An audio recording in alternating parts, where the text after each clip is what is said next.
கண்களை மூடி நாம் ஜெபிப்போம். எங்களை நேசிக்கிற நல்ல தகப்பனே, ஒரே ஒரு வாழ்க்கை எங்களுக்கு கொடுத்திருக்கிறீர். அந்த ஒரு வாழ்க்கையில நாங்கள் சிந்திக்கும்படியாக கிட்டத்தட்ட 1600 வருஷம் ஒரு வேதத்தை எழுதி எங்கள் கையிலே கொடுத்திருக்கிறேன். உங்களுடைய காதல் கடிதமாக இதை படித்து பாருங்கள், அதிலே என்னை நீங்கள் காண முடியும் என்று சொல்லியிருக்கிறீங்க. இயற்கையை பார், அதிலே என்னை, என் படைப்பில் நீ என்னை காண முடியும் என்று சொல்லியிருக்கிறீர் அப்பா. ஏன் உன்னையே நீ பார், உன்னில் நீ என்னை காண முடியும் என்று எங்களுக்கு சொல்லியிருக்கிறீர் அப்பா.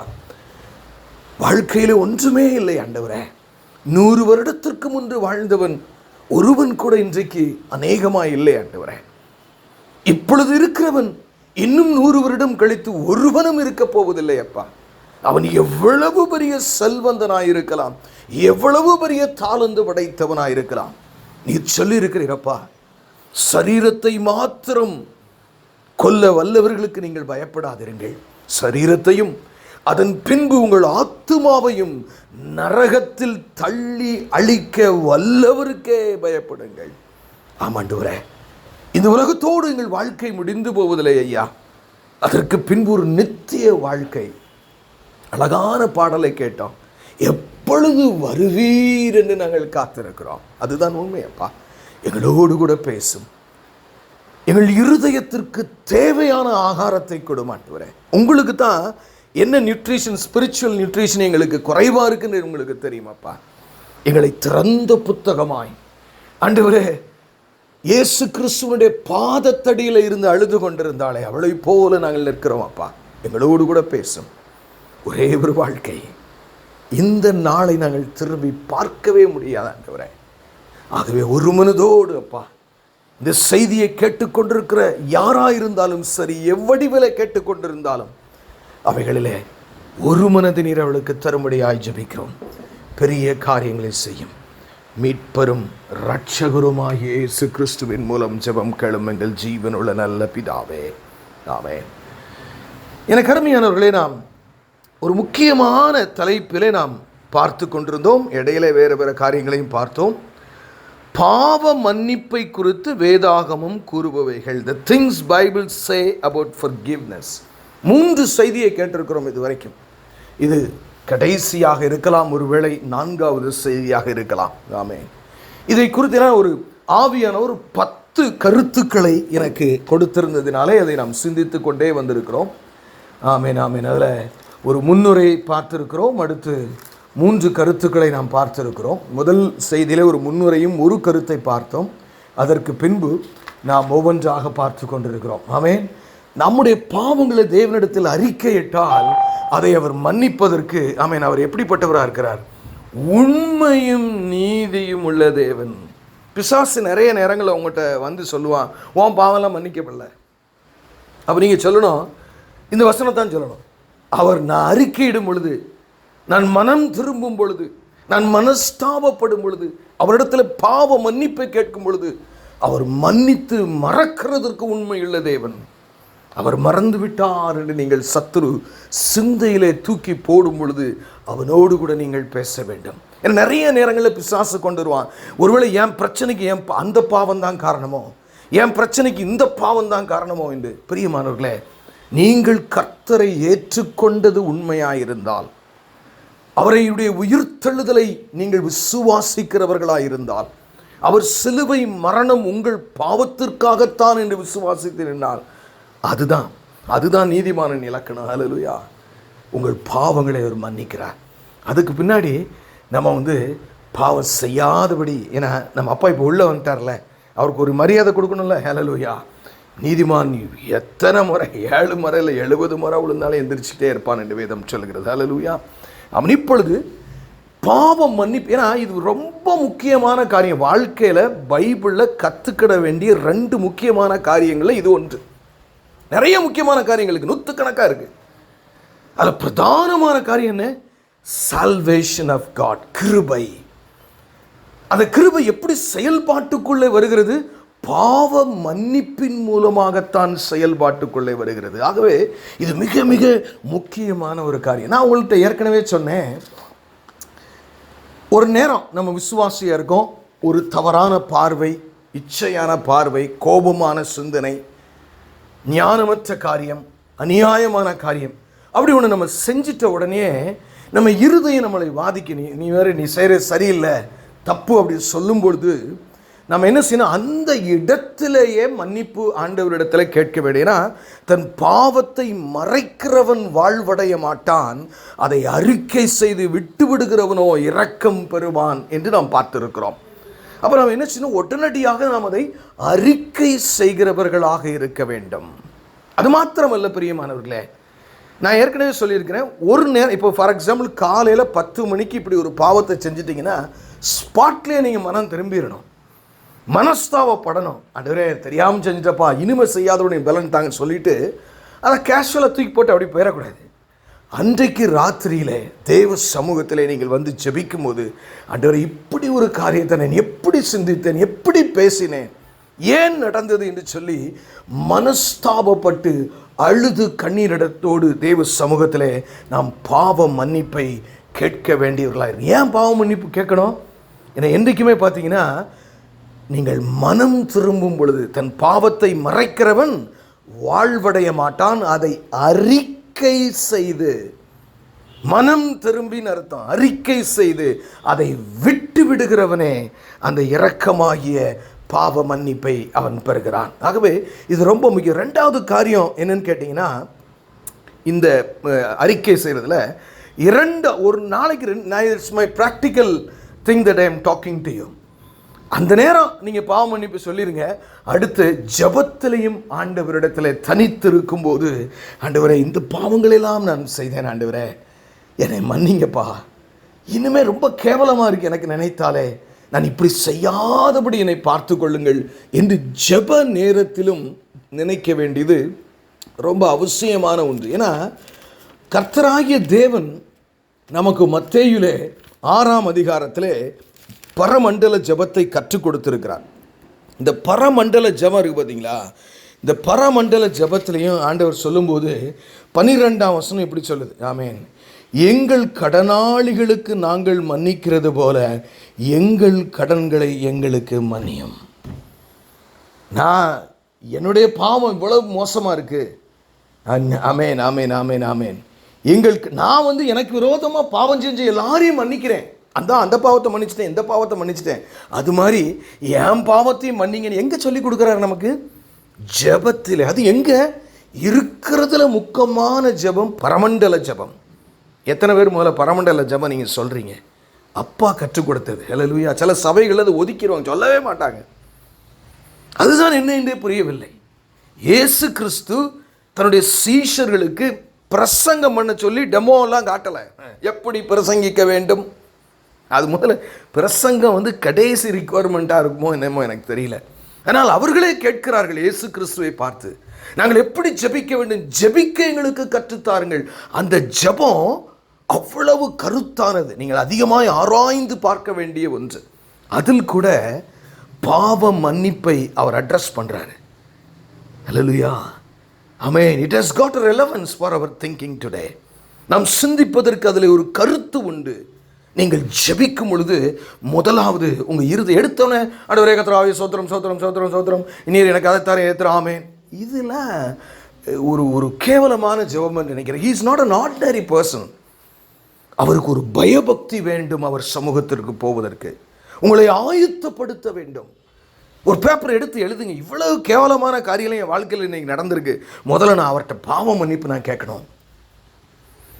ஆண்டவரே இதிலிருந்து நான் வெளியில் வரணும்னு நான் முதல்ல இதுக்காக ஒரு டேட்டை ஃபிக்ஸ் பண்ணி உபவாசம் நான் வந்து திரின்னு சொல்லி எனக்கு இந்த மாதிரி நான் சண்டை போட்டுறேன், இப்படி கோவப்பட்டுறேன், இப்படி எரிச்சல் அடைஞ்சிடறேன், இதிலிருந்து நான் வெளியில் வரணும், எனக்கு நீங்கள் என்ன தருவீங்களோ தரமாட்டீங்களோ இதிலிருந்து நான் வரணும் என்று சொல்லி உபவாசத்தோடு ஜெபிப்பேன் என்று கூறிங்க. அப்போ இரண்டாவது, நாம் ஜெப வேளைகளிலும் தெரிந்தெடுத்து, ஜெபம் ஃபுல்லாகவே பாவ மன்னிப்பாக இருக்குன்னு நான் சொல்லலை, அதுக்கு ஒரு டைம் வைங்க. உங்கள் இருதயத்திலே ஆவியானவர் உணர்த்துகிற காரியத்தை நீங்கள் அதை செய்வது நல்லது என்று நான் உங்களுக்கு சொல்லுகிறேன். ஆமேன் ஆமேன். இது ஒரு நான்காவது காரியம். இதில் பாருங்கள், இன்னொரு வசனத்தையும் இதற்கு நேரடியாக ஒத்திராவிட்டாலும் அதை நான் வாசிக்க வேண்டும் என்று நான் விரும்புகிறேன். அப்போஸ்தலர் நடவடிக்கையின் புஸ்தகம் 26ஆம் அதிகாரம். அப்போஸ்தலரின் புஸ்தகம் 26ஆம் அதிகாரம் 18ஆம் வசனம். நல்ல கவனிங்க. அகிரிப்பா பவுலை நோக்கி, ஆமென், அந்த கான்டெக்ஸ்டில் வருது, நீ உனக்கு பேசு என்று சொல்கிறாரு. அப்போ பவுல் அடிகளார் அகிரிப்பா சபை எல்லாத்துக்கும் பேசும்போது ஒரு முக்கியமான தியாலஜியை பரிசுத்த பவுல் அடிகளார் அந்த சபைக்கு சொல்லுகிறார். 18ஆம் வசனம் என்ன சொல்லுது பாருங்க. அவர்கள் என்னை பற்றும் விசுவாசத்தினாலே பாவ மன்னிப்பையும். இல்லையா? எப்படி நம்ம முதல்ல தானே பார்த்தோம், அவர் மேல் உள்ள விசுவாசத்தினால தான் உங்களுக்கு பாவ மன்னிப்பு வருது, உங்களுடைய முயற்சினால் அல்ல. பாவ மன்னிப்பையும் பரிசுத்தமாக்கப்பட்டவர்களுக்குரிய சுதந்திரத்தையும். நீங்கள் பாவம் மன்னிக்கப்பட்ட உடனே உங்களுடைய சுதந்திரம் எப்படி? பரிசுத்தவான்களுக்குரிய சுதந்திரத்துக்குள்ளே நீங்கள் போயிடுவீங்க. ஆமென். சுதந்திரத்தையும் பெற்றுக்கொள்ளும்படியாக அவர்கள் இருளை விட்டு ஒளியினிடத்திற்கும். இந்த பாவ மன்னிப்பு பெற்ற ஒரு மனுஷன் என்ன ஆகுறான்? இருளிலிருந்து ஒளிக்கு வந்துடுறானா? அல்லேலூயா. அப்போ நீங்களாம் எவ்வளவு பாக்கியவான்கள் என்று பாருங்கள் பிரியமானவர்களே. அவரிடத்தில் விசுவாசம் வைத்து நம்முடைய பாவங்களை அறிக்கை செய்யும் பொழுது நீங்கள் எப்படி ஆயிடுறீங்க? ஒளியின் பிள்ளைகள், பரிசுத்தவான்களின் சுதந்திரம். எவ்வளவு பெரிய இதுதாங்க உங்களுடைய பர்த் ரைட்டு. அல்லேலூயா. சொத்து சுகம் அல்ல, காரு பங்களா அல்ல, பரிசுத்தவான்கள், சயின்ஸ் உடைய. ஆமென் ஆமென். யோசித்து பாருங்க, பரிசுத்த பவுல் பக்கத்தில் போய் ஆமாம் நீங்களும் நானும் உட்காந்து, ஐயா நீங்கள் எப்படி பைபிள் எழுதுனீங்கன்னு கேட்டால் எப்படி இருக்கும் யோசிச்சு பாருங்கள். மகா மேன்மையை தேவன் உங்களுக்கு வைத்திருக்கிறார். என்ன சொல்கிறது பாருங்கள் அந்த வசனம். அவர்கள் என்னை பற்றும் விசுவாசத்தினாலே பாவ மன்னிப்பையும் பரிசுத்தமாக்கப்பட்டவர்களுக்குரிய சுதந்திரத்தையும் பெற்றுக்கொள்ளும்படியாக அவர்கள் இருளை விட்டு ஒளியினிடத்திற்கும் சாத்தானுடைய அதிகாரத்தை விட்டு தேவனிடத்திற்கு திரும்பும்படி. அடுத்த காரியம் என்ன சொல்றாரு? இருளின் சாத்தானின் அதிகாரத்திலிருந்து விடுதலை. அல்லேலூயா. பரிசுத்தவான்களுக்கு இந்த பாவ மன்னிப்பு நீங்கள் பெறும்பொழுது பரிசுத்தவான்களை இனக்கலத்தை பெறுறீங்களா? அல்லேலூயா. ஆமென் ஆமென். பிரியமானவர்களே, எவ்வளவு பெரிய காரியம். ஆமென். நீங்கள் ஒளியின் பிள்ளைகளாய் மாறுகிறீர்கள். அல்லேலூயா. எவ்வளவு பெரிய காரியம். இருளை விட்டு ஒளியின் இடத்திற்கும். அடுத்து சாத்தானின் அதிகாரம் எப்போ உங்களை செலுத்தப்படும் தெரியுமா? பாவம் உங்கள்கிட்ட இருக்கிற வரைக்கும் தான் சாத்தானுடைய அதிகாரம் உங்களுடைய வாழ்க்கையிலே செல்லும். கிறிஸ்து அதற்காக விலைக்கிரயம் ஒன்றை கொடுத்து, நீங்களும் எனக்கும் தகுதியே கிடையாது, என் பிள்ளை மோட்சத்துக்கு வரணும், என் மகன் மோட்சத்திற்கு வரணும் என்று சொல்லி ஒரு விலைக்கிரயத்தை கொடுத்து ஆண்டவர் என்ன செஞ்சிருக்கிறாரு? உங்களையும் என்னையும். ஆமென் ஆமென் ஆமென். சாத்தானின் அதிகாரத்தை விட்டு தேவனிடத்திற்கு திரும்பும்படிக்கு நீ அவர்களுடைய கண்களை திறக்கும் பொருட்டு. இதுக்கு என்ன? இந்த ஹோல் 3 பிளெஸ்ஸிங்க்கும் ஒரு காரியம் வேணும், கண் திறக்கப்படணும். இப்போ நம்முடைய வாழ்க்கையில் பிரியமானவர்களே சிந்தியுங்கள். அநேக சமயங்களிலே நாம் என்ன நினைக்கிறோம்? நான் நீதிமான், என்னிடத்திலே பாவம் இல்லை என்று அநேக சமயங்களிலே நாம் தள்ளப்படுகிறோம். 2 எக்ஸ்ட்ரீமில் தான் நம்ம இருப்போம் பெரும்பாலான கிறிஸ்தர். ஒன்று நாம் பெரிய பாவின்னு சொல்லுவோம், இல்லைன்னா நான் I am perfect, I am நீதிமான். ஏன்னா நான் ஒரு விசுவாசி நண்பர் எனக்கு வாலிப வயசில் ஒருத்தர் இருந்தார். அவர் சொல்கிறது எனக்கு எப்போவுமே ஞாபகம், எங்கெல்லாம் நீதிமான்னு பைபிளை வாசிக்க நான் தான் நினச்சிக்கிடுவேன் அப்படிம்பார். உண்மைதான். கர்த்தருடைய இரத்தத்தினாலே அவரை விசுவாசிக்கிற ஜனம் நீதிமான்களாக்கப்பட்டிருக்கிறார்கள். அப்போ இந்த என்ன சொல்றாரு? அந்த மனக்கண்கள் திறக்கப்பட வேண்டும். அதுக்கு நம்ம என்ன செய்யணும்? ஜெபிக்க வேண்டும். ஹல்லேலூயா. நீங்க கர்த்தரோடு நெருங்கி ஜீவிச்சிங்கன்னா நிறைய பாவம் உங்கள்கிட்ட வரவே வராது. அப்படியே வந்தாலும் ஆண்டவர் அதை உணர்த்துவார். நீங்கள் ஒரு லேயர் பாவம் செய்யும்போது மழுங்கடிக்கப்பட்டு அதை அறிக்கை செய்தாமல் அப்படியே விட்டிங்கன்னொடனே செகண்ட் லேயரால் பிசாசு வந்து மூடுவான். அட் அ டைம் 1 டன் உயரத்துக்கு பாவத்தை மூட மாட்டான். அடுத்து பார்த்தீங்கன்னா 1 வாரம் கழித்து 3வது ஒரு லேயர் ஆஃப் சின் வந்து படியும். 4வது லேயர், 5வது லேயர், 6வது லேயர்.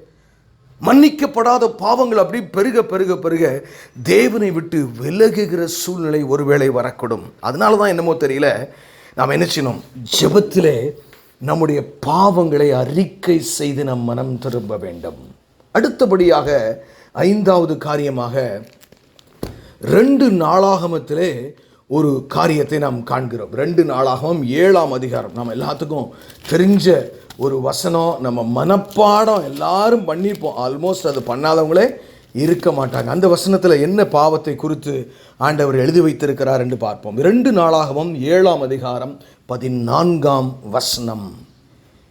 என் நாமம் தரிக்கப்பட்ட என் ஜனங்கள், இஸ்ரவேல் ஜனங்களை குறித்து அவர் சொல்றார். என் நாமம் தரிக்கப்பட்ட என் ஜனங்கள். நம்ம அதில் இணைத்து பார்ப்பது தவறொன்றும் இல்லை என்று நான் நினைக்கிறேன். என் நாமம் தரிக்கப்பட்ட என் ஜனங்கள் தங்களை தாழ்த்தி. ஏன் பாவம் அறிக்கை செய்யணும்? It's a kind of humbling ourselves before God. I am right, Lord. That is a different attitude.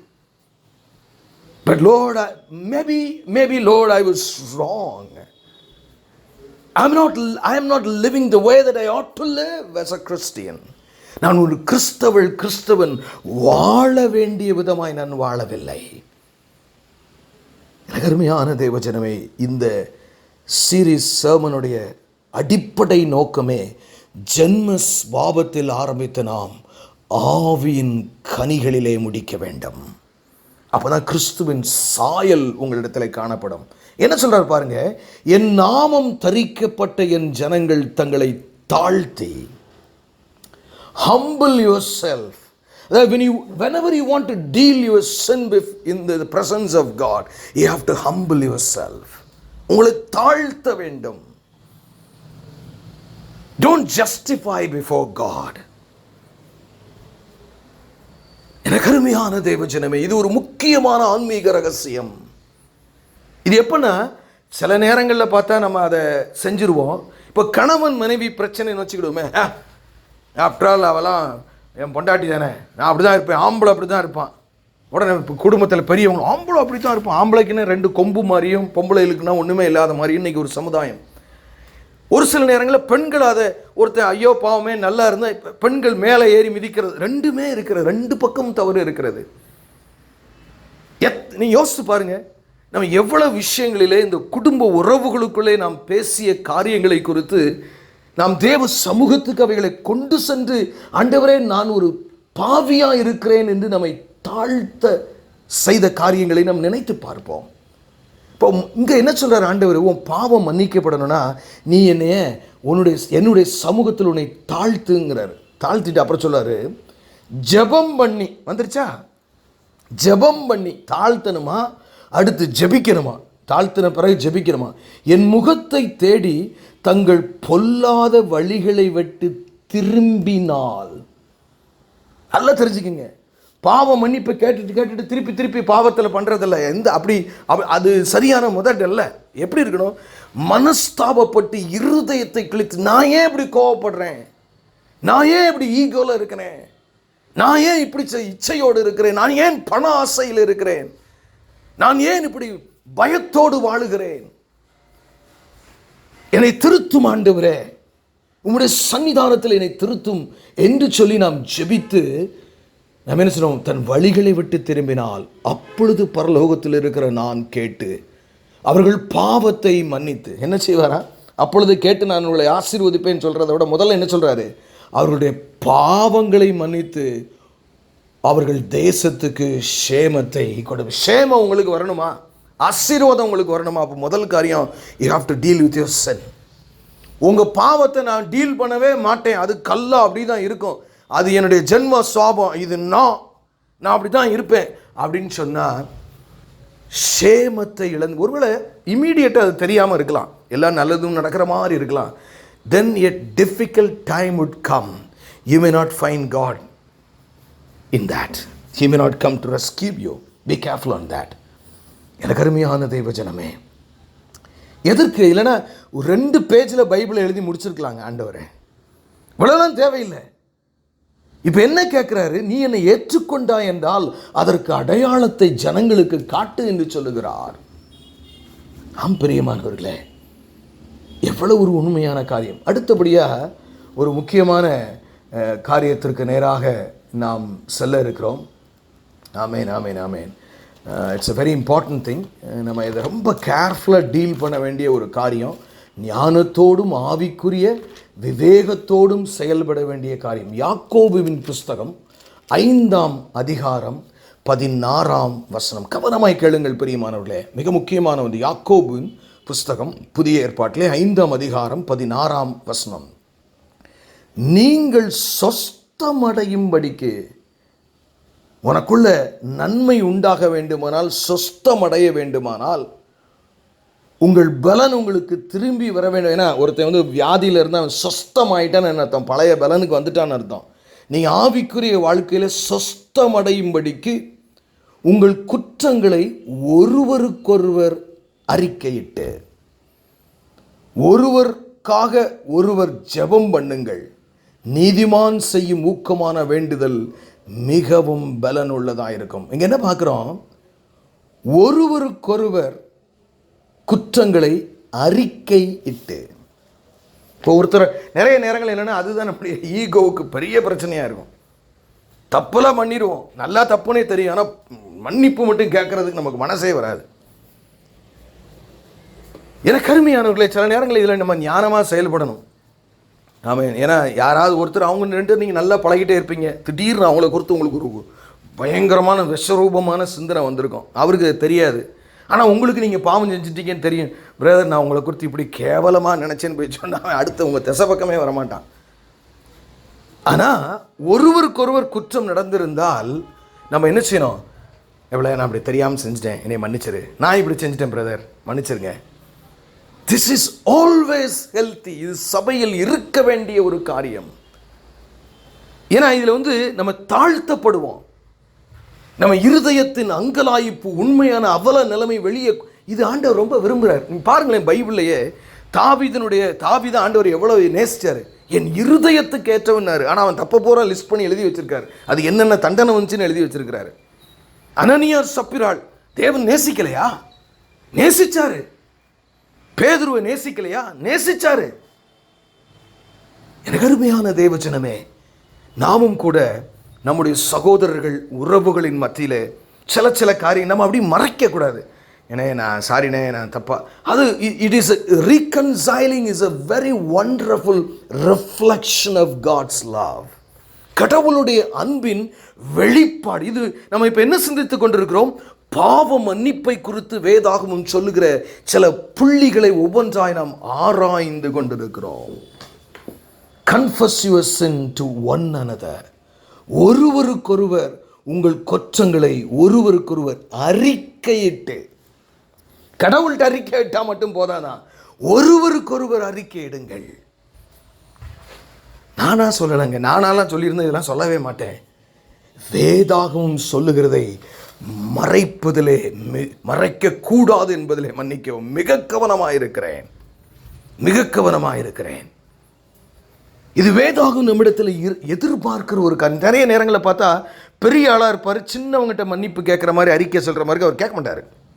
இங்கே அந்த சின்னவன் பெரியவன்லாம் போடலை. ஒருவருக்கொருவர், பெரிய ஆளாக இருக்கலாம், சின்ன ஆள்கிட்ட கூட சில சமயங்களில் மன்னிப்பு கேட்க வேண்டியதில்லை. அன்றைக்கி நான் தெரியாமல் கோவப்பட்டுட்டேன், அன்றைக்கி தெரியாமல் நான் அப்படி பேசிட்டேன், அன்றைக்கி தெரியாமல் நான் அப்படி இருந்துட்டேன், என்னை மன்னிச்சிருங்க பிரதர், என்னை மன்னிச்சிருங்க sister. This is the ideal way of doing things. That's the ideal way of doing things. Hallelujah. எனக்கு அருமையான தேவஜனமே, ஹல்லேலூயா. தேவனாகிய கர்த்தர் நம்மை பார்த்து கொண்டிருக்கிறார். நம்முடைய பாவங்களுக்கு அடுத்த காரியத்தில் நாம் மிகவும் ஜாக்கிரதையாக இருக்க தேவன் நம்மை அழைக்கிறார். ஹல்லேலூயா. அடுத்து பாருங்கள், இன்னொரு ஸ்ட்ரேஞ்ச் திங் இந்த பாவ மன்னிப்பை குறித்து பார்க்கும்போது லூக்காவின் புஸ்தகத்திலே 17ஆம் அதிகாரம் 3ஆம் வசனம் இப்படி சொல்கிறது. இதுவும் பார்த்தீங்கன்னா நம்ம ரொம்ப கேர்ஃபுல்லாக டீல் பண்ண வேண்டிய ஒன்று.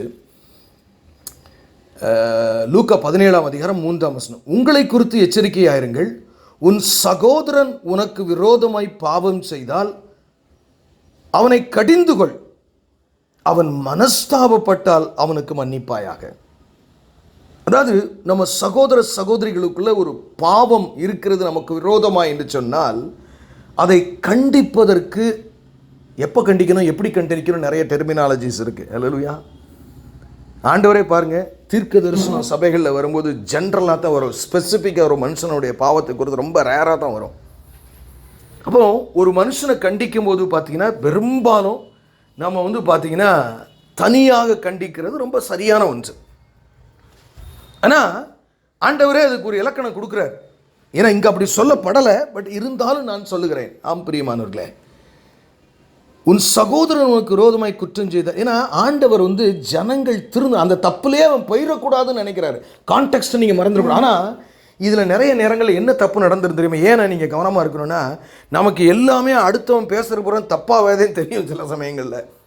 ஆகவே இந்த வசனத்தின்படி வாழும்போது நீங்கள் ஆவிக்குரியவர்களாக இருக்க வேண்டும். அதாவது கர்த்தருடைய ஆவியினால் வழி நடத்தப்பட்டு தான் ஆண்டவர் உணர்த்தி நீ அவன்கிட்ட அந்த தப்பை சொல்லு அப்படின்னு சொன்னால் நிச்சயம் நம்ம சொல்லணும். அல்லேலூயா. அதை மறைக்கக்கூடாது. ஏன்னா பேதுரு அது சொல்கிறான் அனனியா சப்ரால்கிட்ட. தேவன் சொல்லியிருக்கிறாரு.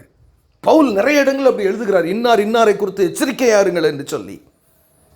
அப்போ நாம் ஒருவருக்கொருவர் சில நேரங்களில் இது சண்டை போடுகிற காரியம் அல்ல பெரியமா. அதனால தான் சொல்கிறேன், சில நேரங்களில் பார்த்தா நீங்கள் ஒருவேளை இது ஆவியானவர் தான் உணர்த்துறாரா இல்லை என்னது நமக்கு தெரியலையே அப்படின்னு நினச்சிங்கன்னா ஒரு வாரம் கேப் விட்டு பாருங்கள், தன்னால் அந்த மேட்ரு சரியாயிடும். அல்லேலூயா. நீங்கள் அது பெரிய ரிஸ்க் எடுத்து இல்லைன்னா ஜெபம் பண்ணி பாருங்கள், ஆண்டவரே இது நான் சொல்லலாமா?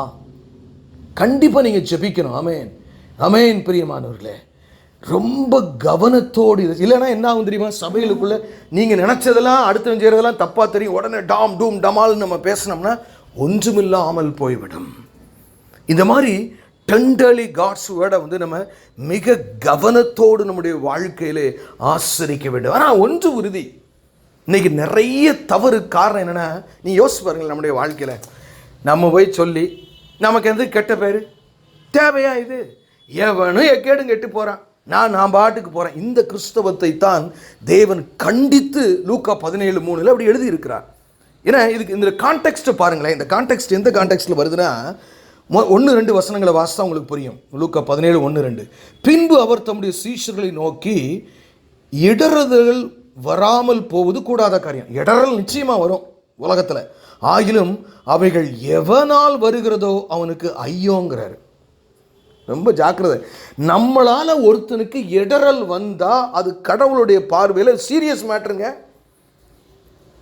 யாராக இருந்தாலும் சரி. அதுக்கு என்ன சொல்கிறாரு?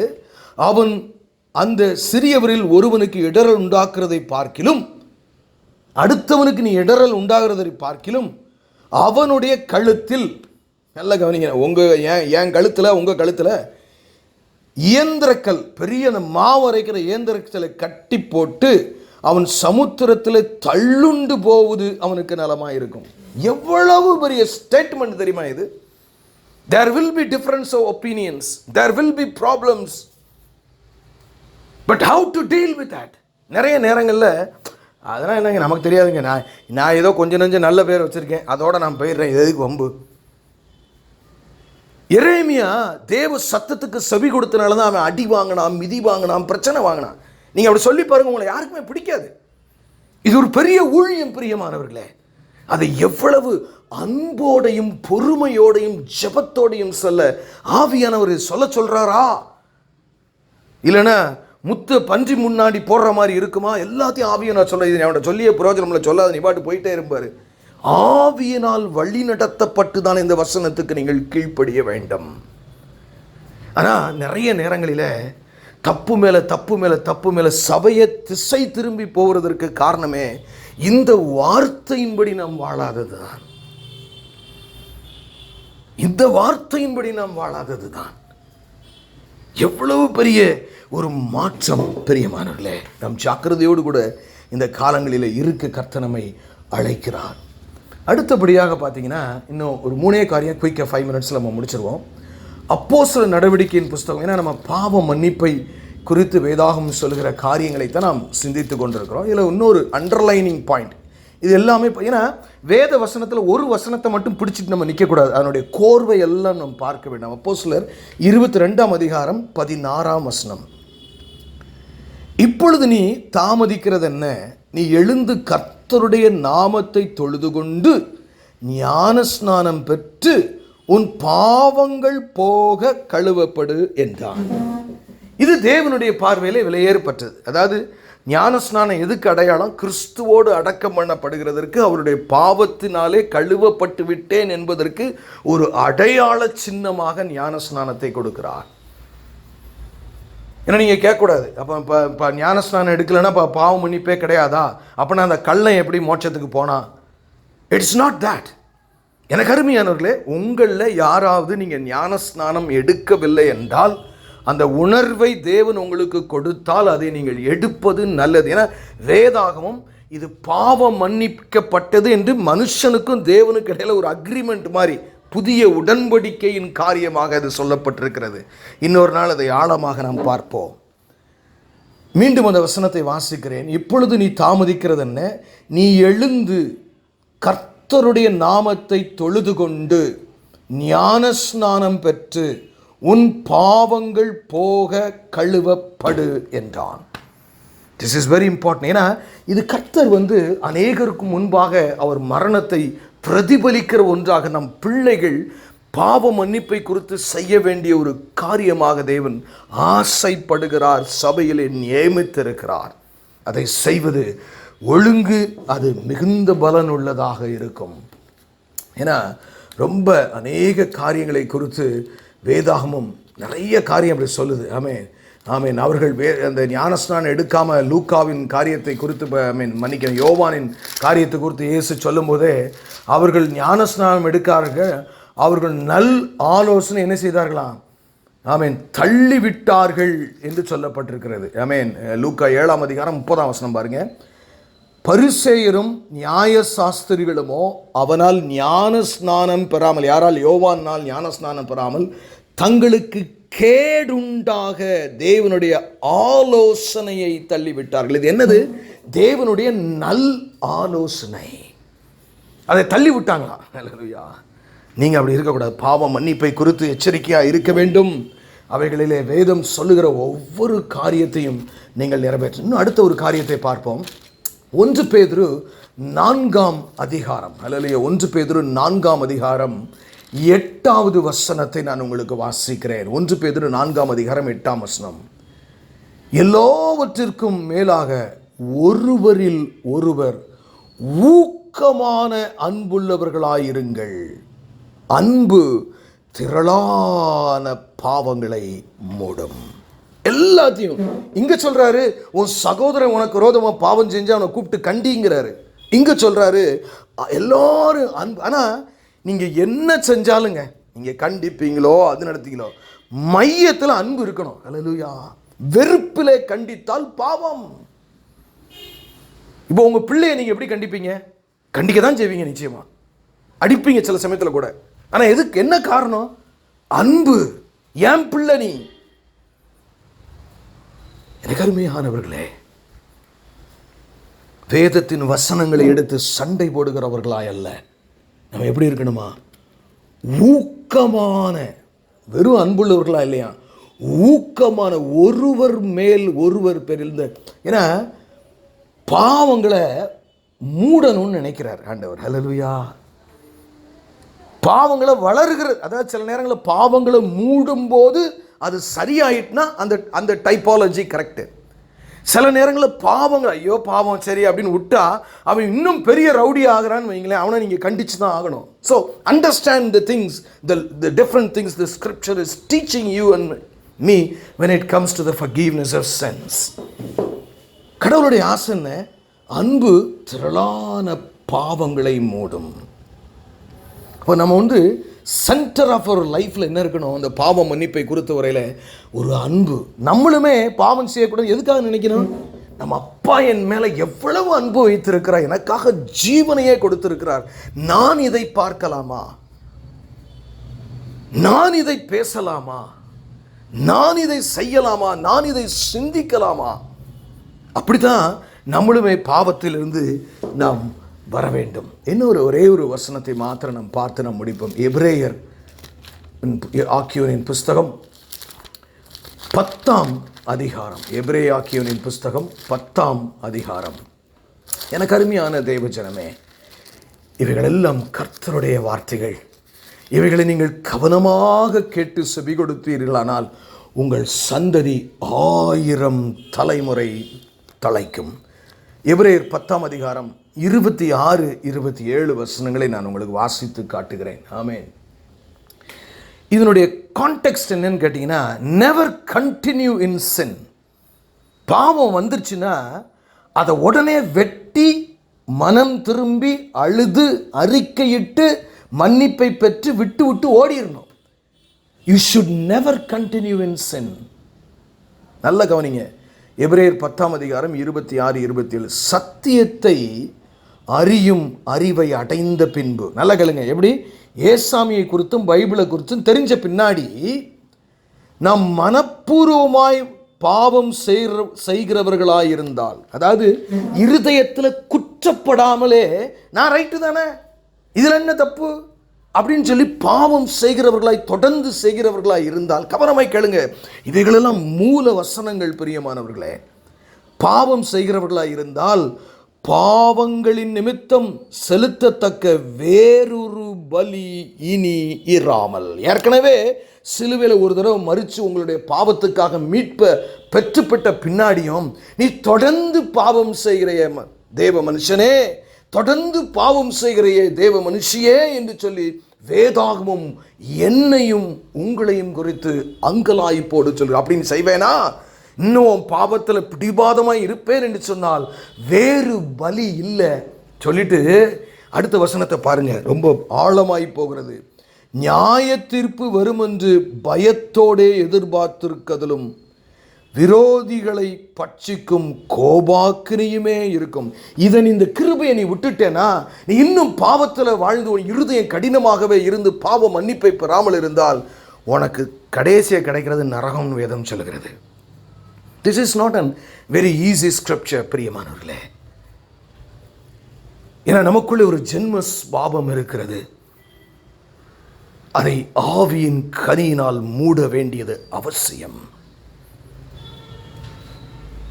எவ்வளவு பயங்கர பிரியமானவர்களே. ஆகவே விலையேற பெற்ற ரட்சிப்பை இலவசமாக பெற்றுட்டீங்கிறதுனால, யாரோ ஒருத்தங்க உங்களுக்கு ஏசாமி கொடுத்ததுனால அதை தட்டிடாதீங்க. பெரிய வாழ்க்கை என்ன பெரிய இது அப்படி வாழ்ந்து விடாதபடி அதை மிகுந்த கவனத்தோடு ஒரு கண்ணாடி பாத்திரத்தில் தண்ணீரை வைத்து நடந்து ஒரு இடத்திற்கு கொண்டு போக வேண்டுமானால் எவ்வளவு கவனமாய் இருப்போமோ அவ்வளவு கவனமாய் உங்களுக்குள் பரிசுத்த ஆவியானவர், பரிசுத்தத்தின் விளக்கத்தை கொடுக்கிறவர் உங்களுக்குள்ளே கிறிஸ்துவின் வடிவிலாக தங்கியிருக்கிறபடியினாலே நீங்கள் பாவத்துக்கு நீங்களாயிருக்க கர்த்தர் உங்களை அழைக்கிறார். கண்களை மூடி நாம் ஜெபிப்போம். ஆண்டவரே, ஒரு 3-4 சர்மன்ஸ் ஆண்டவரே பாவ மன்னிப்பினுடைய காரியங்களை குறித்தும் அதனுடைய முக்கியத்துவங்களை குறித்தும் அவைகளில் நாங்கள் கற்றுக்கொள்ள வேண்டியவை குறித்தும் நீர் பேசினீர் ஐயா. நன்றியோடுமை துதிக்கிறோம். அப்போ இவைகள் எங்களுக்கு மிகவும் அவசியமானவைகள். ஏன்னா இதை நாங்கள் சரிவர தெரிந்து கொள்ளாவிட்டால் நாங்கள் விலையேறப்பட்ட ரட்சிப்பை அலட்சியம் செய்து மிதிக்கிற ஆண்டவரே, சிரேஷ்ட புத்திர பாதத்தை அவன் அலட்சியம் செய்தது போல நாங்களும் விலையேறப்பட்ட ரட்சிப்பை அலட்சியம் செய்து விடாதபடி, அதனால் வருகிற தண்டனையை பெற்று விடாதபடி நாங்கள் ஒவ்வொருவரும் மனம் திரும்பி உமக்கு பிரியமாய் வாழ எங்களுக்கு போதித்தருளும். மீட்பெரும் இரட்சகருமாகிய இயேசு கிறிஸ்துவின் மூலம் ஜெபம் கேளும் எங்கள் ஜீவனுள்ள நல்ல பிதாவே.